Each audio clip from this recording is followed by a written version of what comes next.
চলতে চলে এসেছি রাজশাহী বিশ্ববিদ্যালয়ের স্ফুলিঙ্গ ভাস্কর্যটির প্রাঙ্গণে। চলুন আমরা স্ফুলিঙ্গ ভাস্কর্যটির কিছু গুরুত্বপূর্ণ তথ্য জানার চেষ্টা করি। পাশাপাশি আপনারা যারা মনোযোগ সহকারে ভিডিওটি দেখবেন তাদের জন্য থাকবে মনোযোগ কুইজ। কুইজে অংশগ্রহণের জন্য ভিডিওটি মনোযোগ দিয়ে সম্পূর্ণ দেখুন।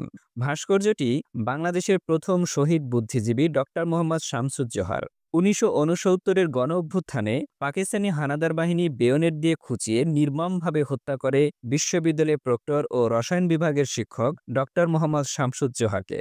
ডক্টর মোহাম্মদ শামসুজ্জোহার স্মরণে এই ভাস্কর্যটি নির্মাণ করা হয়। ভাস্কর্যটির নাম দেওয়া হয় স্ফুলিঙ্গ।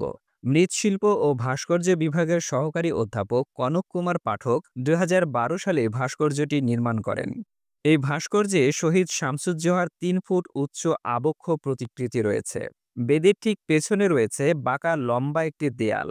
দেয়ালটি লাল আর কালো ইটের দ্বারা তৈরি, আর দেয়ালের মাঝখানে রয়েছে গোল বৃত্ত। একপাশ থেকে দেখলে বোঝা যায় বাঁকা দেয়াল দ্বারা উড়ন্ত বাংলাদেশের জাতীয় পতাকাকে নির্দেশ করা হয়েছে।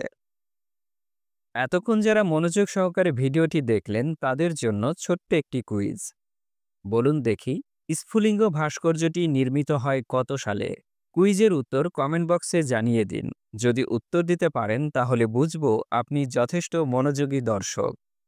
আজ তাহলে এ পর্যন্তই। আজ ফিরে যাচ্ছি, তবে ফিরে আসবো আবারও পরবর্তী ভিডিও নিয়ে। ততক্ষণ পর্যন্ত সবাই ভালো থাকুন, সুস্থ থাকুন।